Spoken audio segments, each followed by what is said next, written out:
Welcome to red TV. నేను మీ తేజ. అయితే pastor Ajay బాబును నిన్న పోలీసులు అరెస్ట్ చేశారంటూ కూడా ఒక వార్త వెలుగులోకి రావడం మనందరం కూడా చూసాం. అయితే దీనికి సంబంధించింది వాళ్ళ వైఫ్తో కూడా మనం మాట్లాడడం జరిగింది. అయితే ఇప్పటివరకు కూడా అజయ్ ఆచూకీ తెలీదు. అసలు అజయ్ నిజంగానే పోలీసులు అరెస్ట్ చేశారా, అరెస్ట్ చేస్తే ఏ స్టేషన్కి తీసుకెళ్లారు, చాలామంది కూడా ఈ ప్రశ్న అడిగే ప్రయత్నం అయితే చేస్తున్నారు. దీనికి సంబంధించి ప్రస్తుతం మనతో పాటు మాట్లాడడానికి హైకోర్టు అడ్వకేట్ ఉన్నారు. ఒకసారి ఆయనతో మాట్లాడే ప్రయత్నించారు. సార్ చెప్పండి, పాస్టర్ అజయ్ బాబుని అరెస్ట్ చేశారు. ఇప్పటివరకు కూడా అజయ్ గారు ఎక్కడున్నారో ఆయన ఆచూకీ ఎవరికి తెలియదు అంటున్నారు. పోలీస్ స్టేషన్ కూడా వస్తే వాళ్ళు కూడా తెలియదు అనే సమాధానం ఇచ్చారని చెప్తున్నారు.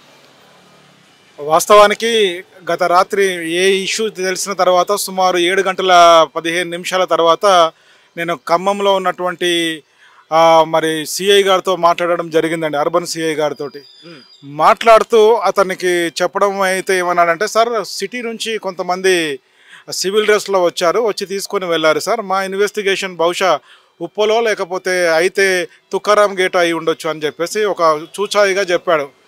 వెంటనే మాట్లాడుతూ మళ్ళీ మీకు కాల్ చేస్తానని ఏమి ఇన్ఫర్మేషన్ ఇవ్వలేదండి. వెంటనే నేను వాట్సాప్లో అతనికి నోటీస్ పంపించాను. పంపించిన తర్వాత కొంతసేపటికి మరి తుకారాం గేట్ పోలీస్ వాళ్ళు తీసుకొని వెళ్ళిండ్రని చెప్పారండి. దీనితో మరి నేను మళ్ళీ ఆలోచించుకొని మరి ఏమైనా మెమో ఇచ్చారా సార్, వాళ్ళు ఎట్లా వచ్చారు, ప్రొసీజర్ ఫాలో అయ్యారా అంటే, ఏం ప్రొసీజర్ ఏం ఫాలో కాలేదు సార్, వాళ్ళు వచ్చారు నేను పంపించానంటే, అక్కడ ఉన్నటువంటి పోలీస్ వాళ్ళు ఇక్కడ ఉన్నటువంటి పోలీస్ వాళ్ళు తప్పు మీద తప్పు చేసుకుంటూ రైట్ అని వాదిస్తున్నారండి. ఆ రైట్ని అంటే తప్పునే రైట్ అని వాదించి ఆ రైట్ను చూపించుకునే ప్రయత్నం చేస్తున్నారు. ఒక్క నిమిషం అండి, సిఐ గారే ఫోన్లో లైవ్లో ఉన్నారు. ఒక్క నిమిషం. ఓకే అన్న మాట్లాడిస్తానారన్న అజయ్ బాబు గారితో. అన్న నేను మీరు అన్నటువంటి దానికి చాలా సేపటి నుంచి కూడా నేను వెయిట్ చేస్తున్నా. మీరు రాత్రి మాట్లాడిస్తున్నారు, పొద్దున మాట్లాడిస్తున్నారు అన్న. ఎంతసేపు పడుతుందో మాట్లాడేయడానికి? మంచిది బ్రదర్, రైట్. అయితే అరెస్ట్ మెమో ఇవ్వకుండా, విషయాన్ని చూపించకుండా, ఇప్పుడు మీరు మాట్లాడినటువంటి సిఐ గారి మాటలు విన్నారు కదా అండి. ఇదంతా కూడా మరి చట్టానికి విరుద్ధంగా నడిచే కార్యక్రమం అన్నట్టు. అంటే పుస్తకమే ముందు నడవాలా, నువ్వు చేసినా నేను చేసినా ఎవరు చేసినా కూడా మన ముందు పుస్తకమే నడవాలా. పుస్తకము నడవకుండా వాళ్ళ సొంత ఆలోచనలు సొంత తలంపులను ముందుకు నడిపిస్తుండ్రు. కాబట్టి దీని విషయం రేపు పొద్దున హైకోర్టులో కూడా మార్నింగ్ అవర్స్లో లంచ్ మోషన్ అవర్స్ కంటే ముందే రిట్ మూవ్ చేస్తామండి. మరి సంబంధించినటువంటి వారు ఎవరైనప్పటికీ వాళ్ళ మీద కేసు ఫైల్ చేయడానికి మేము సంసిద్ధంగా ఉన్నాం. ఎందుకంటే ప్రధానంగా కోర్టు వారి దృష్టికి తీసుకెళ్ళడానికి ఇదంతా కూడా ప్రొసీజర్ ఫాలో అవ్వకుండా ఇష్టం వచ్చినట్టుగా వాళ్ళు చేస్తూ నేను కరెక్ట్ చేస్తున్నాను అనుకుంటున్నారు. కాబట్టి దీని విషయమై మేము రేపు పొద్దున హైకోర్టులో కూడా రిట్ మూవ్ చేస్తామండి మార్నింగ్. అంటే ప్రవీణ్ పాస్టర్ చనిపోయినప్పుడు ఒక పక్క అజయ్ బాబు కూడా నెక్స్ట్ నన్నే టార్గెట్ చేస్తారు అనే విధంగా కూడా మాట్లాడారు. ఇప్పుడు చాలామంది భయపడుతున్నారు. అంటే అజయ్ గారు బయటకు వచ్చి మాట్లాడిపోవడం, ఏ స్టేషన్కి తీసుకెళ్లారో తెలియకపోవడం, ఇవన్నీ ఉరుములు మెరుపులండి. ఇప్పుడు విషయం ఏంటంటే, ధైర్యంగా ఎవడు తెలివి కల్లోడు అనుకుంటే ఈ సమాజం ఈరోజు ఎట్లా తయారైందంటే వాని తల పగలగొడదామనేది విధానంగా తయారైపోయారు. వాస్తవానికి ఏంటంటే, నా రైట్ని నేను మాట్లాడదాం అనుకుంటే, అరే భాయ్ నువ్వు నీ రైట్ మాట్లాడితే నేను నిన్ను బ్రతకనీయా అనే భయభ్రాంతులకు గురి చేస్తున్నారండి. ఇది ఏంటంటే చట్టంలో ఉన్నటువంటి ఆర్టికల్ 21 దృష్టిలో పెట్టుకొని, వివక్షతను దూరం పెట్టుకొని స్వేచ్ఛగా మనిషి ముందుకు వెళ్ళినప్పుడు మాత్రమే ఈ సమాజం ముందుకు వెళ్ళగలుగుతుంది. కాబట్టి ఇప్పుడు ఇది చట్టం పరిధిలో ఏమవుతుందంటే ఇన్వెస్టిగేషన్ స్టేజ్లో ఉంది, కంక్లూజన్ స్టేజ్కి రాలేదు. కాబట్టి ఇన్వెస్టిగేషన్ అయిపోయిన తర్వాత మనం మాట్లాడుకోవాల్సిన విషయాలండి అవన్నీ కూడా. మరి తనకు ఏదైనా తెలిస్తే మరి అజయ్ బాబు గారు గవర్నమెంట్కు సహకరించక తప్పదు. ఎవరైనా కూడా, నేనైనా మీరైనా ఎవరైనా చట్టానికి ఉన్నటువంటి పరిధికి లోబడే ఉండవలసినటువంటి వాళ్ళమై ఉన్నాం. అది విషయం అండి. సరే, ఇప్పుడు పోలీసులతో మీరు మాట్లాడే ప్రయత్నం ఏమైనా చేస్తారా? అంటే అసలు ఈ స్టేషన్కి తీసుకొచ్చారా లేకపోతే ఉప్పల్ స్టేషన్కి తీసుకెళ్లారు? ఎక్కడికి తీసుకుపోనికి వీలు లేదండి. అసలు ఇదంతా కూడా ఇల్లీగల్గా ఉంచుకున్నారు. మీరు కూడా సిఐ గారి మాటలు ఉన్నారండి అని చెప్పేసి. ఇంతకంటే అజయ్ బాబుని ఇప్పటివరకు అరెస్ట్ చేస్తారన్నది అవాస్తవం. అయితే అవాస్తవం కాదు, వాస్తవంగా ఇల్లీగల్గా ఉన్నాడు. ఎందుకంటే మీడియా వాళ్ళకు కూడా చాలా విషయాలు తెలియయండి. ఎందుకంటే తెలిసి తెలియక గబుక్కున మాట్లాడతారు, ఏది ప్రసారం చేయాలో కూడా తెలియదు. చాలా మట్టుకు కూడా మీడియా వాళ్ళు తన పరిధిని కూడా దాటి వెళ్తున్నారు. నేను ఒక్కటే మీకు కూడా మీడియా వాళ్ళకి చెప్పే విషయం ఏంటంటే అండి, వాళ్ళు ఇల్లీగల్గా పెట్టుకున్నారని నేను ఒక కంప్లైంట్ ఇచ్చాను. ఇల్లీగల్గా పెట్టుకున్న దాని విషయం నేను మాట్లాడుతున్నాను. దాని మీదకి అంటే ప్రొటెక్షన్ అని ఇస్తున్నారా? ప్రొటెక్షన్ కాదు, ఇల్లీగల్ అది. అంటే ఇల్లీగల్, అదే నేను చెప్పేది. ఈ విషయం భయపెట్టి తీసుకెళ్లారా? భయపెట్టి కాదండి, ఇల్లీగల్గా అంటే చట్టానికి విరుద్ధంగా తీసుకొని వెళ్ళారు. దాన్ని మనము తెలుగులో ఏమంటారో తెలియదు కానీ అది ఒక కిడ్నాప్ అనుకోవచ్చు, లేకపోతే అబ్యూజింగ్ ఆఫ్ లా, లేకపోతే పవర్ అబ్యూజ్ చేసుకొని, అంటే వాళ్ళకు ఉన్నటువంటి పవర్ని మిస్యూజ్ చేసుకొని కూడా వాళ్ళను ఆధీనంలోనికి తీసుకోవచ్చు. రెండవది, ఎక్కడికి తీసుకొని వెళ్ళినా కూడా ఆయన తరపున ఉన్న అడ్వకేట్గా నాకు ఇంటిమేషన్ ఇవ్వవలసిన బాధ్యత పోలీస్ వాళ్ళకు ఉంది. ఇది విషయం అండి. నాకే కాదు, తన ఫ్రెండ్కైనా వాళ్ళ భార్యకైనా ఎవరికైనా ఇన్ఫర్మేషన్ ఇవ్వవలసినటువంటి బాధ్యత ఉంది. మీరు మాట్లాడారా అజయ్ గారితో? నైట్ నుంచి ఏమైనా మాట్లాడారా? అయితే రాత్రి నుంచి కూడా నాతోటి సిఐ గారు 1కి 2 సార్లు 3 సార్లు కూడా కమ్యూనికేషన్ చేశారు. మాట్లాడిస్తానన్న, ఇబ్బంది ఏం లేదు, బాగానే ఉన్నాడని చెప్తున్నారు కానీ ఇంతవరకు నాతోటి ఏం మాత్రం మాట్లాడలేదండి. ఇది మీడియా ముఖంగా చెప్పగలుగుతున్నాను. ఇది ఇల్లీగల్ డిటెన్షన్ పూర్తిగా. ఎందుకంటే 7 గంటల 5 నిమిషాలకు వెళ్ళినటువంటి వ్యక్తికి ఒక దగ్గర నుంచి ఒక దగ్గరికి వెళ్ళాలంటే ప్రొసీజర్ ప్రకారం ఒక పాస్పోర్ట్ ఉండాలండి. ఇక్కడ నుంచి కనుక మరి ఖమ్మంకు రావాలా, ఒక పోలీస్ స్టేషన్ నుంచి ఒక పోలీస్ స్టేషన్కు, ఇక్కడ ఎస్పీ గారే కానీ సిపి గారే కానీ ఒక పాస్పోర్ట్ రాసివ్వాలా. మా మనిషి అక్కడికి వస్తుండు, నేను పోలీసు కాబట్టి ఎక్కడికి పెడితే అక్కడికి వెళ్ళి మనిషిని తీసుకొస్తానని లేదు.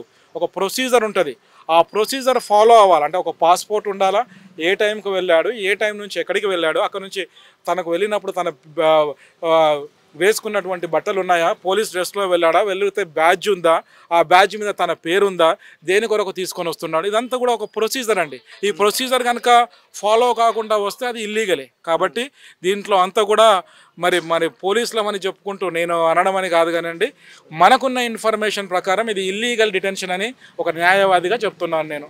ఇది ఒక కిడ్నాప్ కూడా కావచ్చు, రెండవది అబ్యూజ్ ఆఫ్ లా కావచ్చు, పవర్ మిస్యూజ్ కావచ్చు. కాబట్టి నేను పోలీసుని కదా నేను ఇష్టం ఉన్నట్టు చేస్తా అంటే కుదరదండి. ఎవరైనా కూడా చట్టానికి లోబడే చేయవలసినటువంటి బాధ్యత ఉంది. సార్, అంటే నిన్నటి నుంచి కూడా అజయ్ బాబు గారు ఆచూకీ అసలు తెలియట్లేదు, పోలీసులు ఏమో అరెస్ట్ చేశారంటూ బయట వార్తలు వస్తున్నాయి.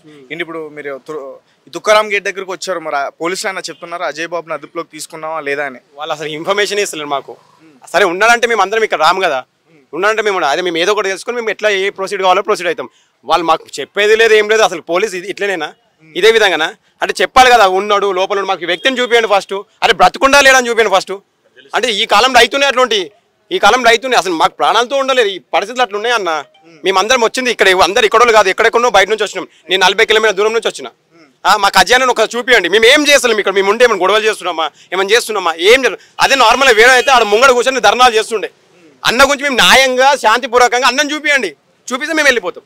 ఏం లేదు, మేము ఏ విధంగా ప్రొసీడ్ కావాలో మా అడ్వకేట్ని తీసుకొచ్చి మేము ఏ విధంగా ప్రొసీడ్ కావాలో ప్రొసీడ్ అవుతాం. మాకు ఏ సెక్షన్లో పెట్టిర్రు, ఏం పెట్టిర్రు మాకు తెలియాలి కదా. అరే ముక్కు తెలియదు, ఏ స్టేషన్లో ఉన్నారు, ఎక్కడ అరెస్ట్ చేశారు, ఇప్పుడు కూడా అది ఇంకా క్లారిటీ లేదన్న. ఇప్పుడు ఈ తుకారం గేట్ అని చెప్పారు, వాళ్ళు ఏం చెప్తారు, ఉప్పలు అన్నారు అన్న, ఫస్ట్ ఉప్పలు అన్నారు, ఉప్పలకి వస్తే ఉప్పలు కాలేదు. ఇప్పుడు ఈ తుకారం గేట్ కాడికి వచ్చినాం, ఇక్కడ క్లారిటీ లేదు. మాకు క్లారిటీ ఇస్తే అరే ఉండు బాబు అని మాకు ఒకసారి చూపియండి, మా అన్నని మాకు చూపియండి, చూపిస్తే చాలు మేము చూస్తాం. చూసిన తర్వాత ఏ విధంగా ప్రొసీడ్ అవ్వాలి, ఏ సెక్షన్లో పెట్టిరో ఆ సెక్షన్లో మాకు చెప్పండి. మా అడ్వకేట్ వచ్చిండు, మా అడ్వకేట్తో మేము మాట్లాడతాం. మా అడ్వకేట్ కూడా రెస్పాన్స్ అయితే లేరు, ఉన్నారు అంటుండు, మళ్ళీ చూపించండి. మా అందరు కాదు, వాళ్ళ ఇంటి వాళ్ళకి చూపించండి, ఆ ఇంటి వాళ్ళకి వదినుందిగా వదినకి చూపించండి, ఫ్యామిలీకి చూపించండి, అన్నకి ప్రసాదానికి చూపించండి. మేము అందరం ఏం పోయి గొడవలు ఏం చేయం, వాళ్ళకి చూపించండి. ఉన్నాడు అన్న హ్యాపీగా అంటే సేఫ్గా ఉన్నాడు ఓకే అని చెప్పంటే మేము వెళ్ళిపోతాం. అట్లేం లేదు, మేము ఏ విధంగా ప్రొసీడ్ కావాలో ఆ విధంగా ప్రొసీడ్ అవుతాం. మనం అజయ్ బాబు గారు చేసిన వ్యాఖ్యల కారణంగానే అతను అదుపులోకి తీసుకున్నారంటది కూడా చెప్తున్నారు అన్న. ఇప్పుడు ఒక మాట చెప్పాలా సరే, అజయ్ బాబు గారు అన్న ఏం చెప్పలేదు అసలు, అన్న దాంట్లో కూడా తప్పేం లేదు నేను అనుకుంటున్నాను. అదే రాధా మనోహర్ మీద కేసు ఆడ ఫైల్ అయింది, ఇంకా ఆయన అరెస్ట్ చేసిరా రాధా మనోహర్ని? చెప్పండి ఒక్కసారి మీరు ఆలోచించండి. అంటే ఎందుకు అజయ్ బాబు అన్నారు అంటే న్యాయం గురించి కొట్లాడి తింటే అన్న, నా అన్యాయానికే ఉంది, అన్యాయం గురించి అన్న అజయ్ బాబు అన్న గురించి ఇంతమంది ఒకసారి చూడండి అన్న, ఇంతమంది యువజన ఉట్టేనే వచ్చారు అన్న, ఉట్టేనే వచ్చినా, నేను అంత దూరం నుంచి ఉట్టేనే వచ్చినా. నాకు సర్వీస్ ఉంది, ఇంకా ఇప్పుడు ఇక్కడ అందరు వస్తున్నారు. ఆల్రెడీ ఈరోజు సండే కాబట్టి అందరు చర్చిలో ఉన్నారన్న. ఈవినింగ్ వరకు అందరు ఇక్కడ రాబోతున్నారు, మేము అందరం పిలిపించినాము. అందరు సాయంకాలం వరకు మేము ఒక 3 o'clock వరకు ఆల్రెడీ సర్వీస్ అయిపోయింది, అందరు ఇక్కడ వస్తున్నారు, ఆల్రెడీ వచ్చారు, ఇంకా రాబోతున్నారు కూడా జనాలు. ఇంకా పోలీసు వారు ఇంకా నిర్ణయం కరెక్ట్ మాకు ఆన్సర్ అయిపోతే ఈరోజు మేము ఇక్కడ నుండి ఎంత దూరమైనా సరే ఇక్కడనే మేము నిరాదీక్ష చేస్తాం. ఏదేమైనా సరే ఈ పోలీస్ స్టేషన్ ముంగనే కూర్చుంటాం. సరేనా? అంటే అజయ్ బాబు గారు తెలిసారా సార్, అంటే మీన్ అతను అరెస్ట్ చేసిన తర్వాత పోలీసులతో మాట్లాడే ప్రయత్నం కానీ? ఉప్పల్లో ఎఫ్ఐఆర్ అయింది, ఓకే, పోలీసులకు రైట్ ఉంది, ఎఫ్ఐఆర్ అయితే అరెస్ట్ చేస్తే రైట్ వాళ్ళకుంది.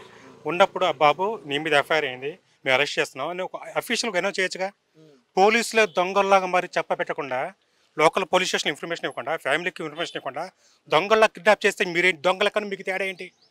మాకు అసలు రావాలి. పోలీసులు తీసుకెళ్లారా, దొంగలు తీసుకెళ్లారా? అతను చనిపోతే ఎవరు బాధ్యులు, ఎవరు రెస్పాన్సిబిలిటీ? పోలీసులు మీరు కదా రక్షించాల్సిన మనుషుల్ని. ఏం చేస్తున్నారు పోలీసు వాళ్ళు?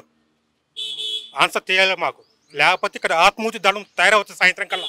చూస్తుండండి. అంటే గతంలో అజయ్ బాబు గారు చేసిన వ్యాఖ్యల కారణంగానే పోలీసులు అతన్ని అదుపులోకి తీసుకున్నారంటూ కూడా ఒక వర్గం చెప్తున్నారు. కరెక్టే కావచ్చు, ఏదైనా న్యాయం ఉందిగా, చట్టం ఉందిగా, కోర్టులు ఉన్నాయిగా, చూసుకుంటేగా. దొంగల్లాగా అరెస్ట్ చేయాల్సిన అవసరం ఏంటి? మీకు దమ్ములు లేవా? మీరు పోలీసులు కదా, వారెంట్ కూడా ఇవ్వలేదా? ఇవ్వాలి కదా. ఇస్తే మేము అనుకుంటాం కదా, దండ చేయండి రా, దూరం రాం కదా. అన్న అరెస్ట్ అయ్యాడు, తదుపరి ఏం చేద్దాం ఏంటమ్మా ఒక ఆలోచన ఉంటుందిగా. కోర్టుకి వెళ్తాం మేము, లీగల్ ప్రొసీడ్ అవుతాం కదా. ఏం మాచారు తిట్టించుకోండి. ఆల్రెడీ చంపేస్తున్నారు జనాన్ని. క్రైస్తవులకి దేశంలో బతకొద్దా? బతికే హక్కు లేదా ఏంటి? ఎప్పుడు హిందూ దేశం కాదు ఇది, లౌకిక దేశం ఇది. ఏంటి హిందూ దేశం అయిన తర్వాత ఇక్కడ ముస్లిమ్స్ రాలేదు, ఇక్కడ క్రిస్టియన్స్ రాలా. ఏదో అనాదిగా ద్రావిడ దేశం ఒకప్పుడు మాది ఇది. ఎవడో ప్రారదేశం వచ్చి హిందూ దేశం పేరు పెట్టాల్సి. హిందూ దేశమే కాదు ఇది, లౌకిక దేశం. ఎన్నో మతాలు ఉన్నాయి, ఎన్నో కులాలు ఉన్నాయి. మేము బతికే హక్కు లేదా? మాకు క్రిస్టియన్స్కి లేదు, సపరేట్గా ఉండాలి. మాకు దేశం రాసి ఉండే. ఏంటి ఇండియా కంటే ఆంధ్రప్రదేశ్ కంటే పెద్ద పెద్ద దేశాలు, చాలా చిన్న దేశాలు చాలా ఉన్నాయి. దేశం ఇవ్వండి మేము బతుకొద్దామంటే ఇండియాలో. ప్రవీణ్ పాస్టర్ కేసు విషయంలో మాట్లాడుతున్నప్పుడు కూడా నెక్స్ట్ అజయ్ బాబు అంటూ ఒక నోట్ రావడం, అజయ్ బాబు గారు దానిపైన స్పందించడం, నెక్స్ట్ నేనే నన్ను ఏదన్నా చేయొచ్చు ఆయన మీడియా ముఖంగా కూడా చెప్పడం. సెల్ని కాబట్టి చెప్తున్నారు, పిచ్చితనంగా చెప్పలా సార్. ఆల్రెడీ కాల్స్ సెల్ని సోషల్ మీడియాలో ఉన్నాయి రికార్డ్స్ ఉన్నాయి. ఉన్నాయి చెప్పారా? అప్పుడైనా ప్రొటెక్షన్ ఇవ్వాలి కదా తనకి, జాగ్రత్తలు చెప్పాలిగా. అలాగే అంటే ఈ ప్రవీణ్ పాస్టర్ కేసుకి సంబంధించి చాలామంది పాస్టర్స్కి నోటీసులు ఇవ్వడం కానీ, మీ దగ్గర ఏ అయితే అనుమానాలు వ్యక్తం చేస్తున్నారో అవన్నీ కూడా మాకు ఒక పేపర్ మీద రాసి ఇవ్వడం కానీ ఇలా అడిగే ప్రయత్నం కూడా జరుగుతుంది. అసలు మమ్మల్ని ఎవిడెన్స్ అడగడం ఏంటి?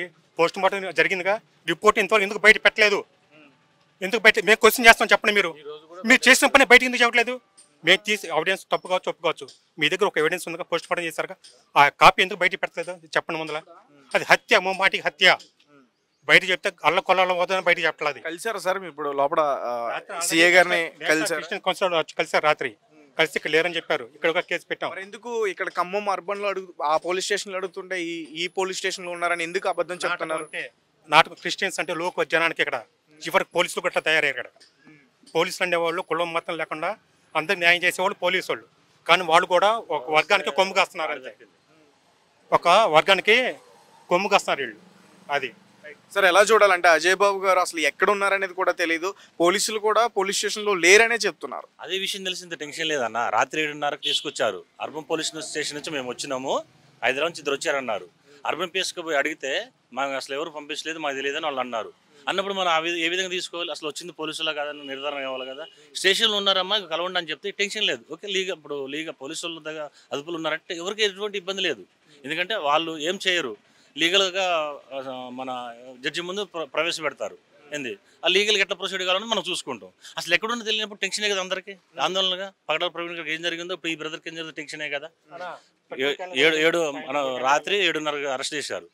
24 అవర్స్లో మనం జడ్జి ముందే ప్రవేశపెట్టాలి కదా. అసలు మనిషి ఎక్కడ ఉండదో తెలియదు, అదే టెన్షన్. దాని గురించి మేము అసలు ఎక్కడున్నారో తెలియదు కాబట్టి కలిసారా సార్? లోపలికి వెళ్ళి ఒకసారి మాట్లాడే ప్రయత్నం చేశారా? ఇప్పుడు మన వాళ్ళు వెళ్ళారు, మిత్రులు వెళ్తే మాకు తెలియదు అని చెప్పంటున్నారంట. ఎవరికాళ్ళు ఇప్పుడు ఖమ్మంలో 1 town 2 town 3 town urban rural 5 police స్టేషన్లు మాకు తెలియదు అన్నారు. DGP office, CP office, CP గారితో డీజీపీ గారితో అందరితో ఖమ్మంలో మాట్లాడండి. ఎవరైనా కానీ మాకు ఇంటిమేషన్ లేదంటున్నారు. Uppal police station phone CA గారికి ఫోన్ చేస్తే ఆయన కూడా మాకు తెలియదు అన్నారు. ఇక్కడ ఫోన్ చేసి ఇక్కడ తెలియదు అంటే అసలు ఎవరు తెలియని చెప్పినప్పుడు వచ్చింది ఎవరు, తీసుకెళ్ళింది ఎవరు? పోలీసులు తీసుకెళ్ళకపోతే మరి ఎవరు తీసుకెళ్ళారు? నేను అనేది ఏంటంటే ఇప్పుడు ఇష్టం ఖమ్మంలో అరెస్ట్ చేయడానికి వచ్చినప్పుడు లోకల్ పోలీస్ స్టేషన్లో కంపల్సరీ వీళ్ళు కన్సల్ట్ అయ్యి అక్కడ నుంచి పోలీసు వాళ్ళ ద్వారానే అరెస్ట్ చేస్తారు ఎవరైనా కానీ. హైదరాబాద్ నుంచి పోతే ఏ ఏరియాలో ఉన్న ఆ పోలీస్ స్టేషన్ సంబంధం లేక డైరెక్ట్ పోరీళ్ళు. మరి జరగలేదా అంటే ఏం జరిగింది? మరి అక్కడ ఏం జరిగింది? ఇంటిమేషన్ ఒకవేళ విచారణకైనా తీసుకెళ్తే అసలు కనీసం ఇన్ఫార్మ్ అయినా చేసి ఉండాలి. మేము పలా స్టేషన్ నుంచి వచ్చినాము, అమ్మ మీరు ఏదంటే అక్కడికి రండి. ఇంటి వాళ్ళని ఇప్పుడు భార్య పిల్లల్ని భయభ్రాంతులకు గురి చేయటమే నైట్లో. ఆ నైట్లో రావాల్సిన అవసరం ఉంది అసలు? మీరు ఫోన్ చేస్తే వస్తారు కదా. మేము దొంగలం కాదు, బందిపోట్లం కాదు, ఏంది ఉగ్రవాదులం కాదు. మీరు ఫోన్ చేస్తే ఇప్పుడు రాజమండ్రి నుంచి ఫోన్ వచ్చింది, సార్ వస్తాం సార్ మండే రోజు వస్తామని చెప్పి అన్నారు. ఈరోజు సెట్ చూసుకుని వస్తామన్నారు. అట్నే మీరు కూడా ఫోన్ చేస్తే వస్తామని చెప్తారు కదా, వస్తారు కదా. మీకేమోన్నాయో మీ కేసులు ఏమన్నా పెట్టుకోవచ్చు, సహకరిస్తాం కదా. సార్ నైట్ టైం అజయ్ బాబు గారు మాట్లాడారు, పలానా పోలీస్ స్టేషన్కి నన్ను తీసుకెళ్తానని చెప్పేసి అన్నారు అనేది ఒక టాక్ కూడా బయటకు వచ్చింది కదా సార్, మట్టి ప్రసాద్ అనే వ్యక్తి చెప్పడం. ఆ విషయం నాకు తెలియదండి. నేను ఇంటర్వ్యూలో చూసిన వాటిలో సిస్టర్ మాట్లాడిన దాంట్లో అర్బన్ పోలీస్ స్టేషన్ అడగబోతే మాకు తెలియదు అని అన్నారు. అక్కడ అన్ని పోలీస్ స్టేషన్లు కూడా ఎంక్వైరీ చేస్తే అక్కడ ఖమ్మంలోనే లేనే లేరు. హైదరాబాద్లో 2 పోలీస్ స్టేషన్లు పేరు చెప్పారు, తుకారంగేట ఒక టుప్పాలు. ఆడ చేస్తే ఆడ కూడా తెలియదు అంటున్నారు. మరి అసలు ఈ బ్రదర్ని ఎక్కడ తీసుకెళ్లారు, ఏం చేశారు? వచ్చింది పోలీసు వాళ్ళు కాదా? పోలీసులు అయితే మా దగ్గర చెప్పండి, ఎవరి పనులు వాళ్ళు చేసుకుంటారు. లీగల్ టీమ్స్ ఉన్నాయి, లీగల్గా ఎట్లా ప్రొసీడర్ కావాలి, ఎట్లా బెయిల్ పెట్టుకుని ఎట్లా తెచ్చుకోవాలి, తర్వాత మేము ఫైట్ చేసుకుంటాం. అసలు పర్సన్ ఎక్కడున్నాడనే చెప్పట్లేదు తెలియాలి మనకి. దానికోసం ఆ విషయమైన అడిగారా, ఎందుకు అలా చెప్పకుండా ఉంచుతున్నారని? ఎవరు అనేది మాకు తెలియదు అంటున్నారు. అసలు వచ్చింది ఎవరు ఇవి తెలియాలి.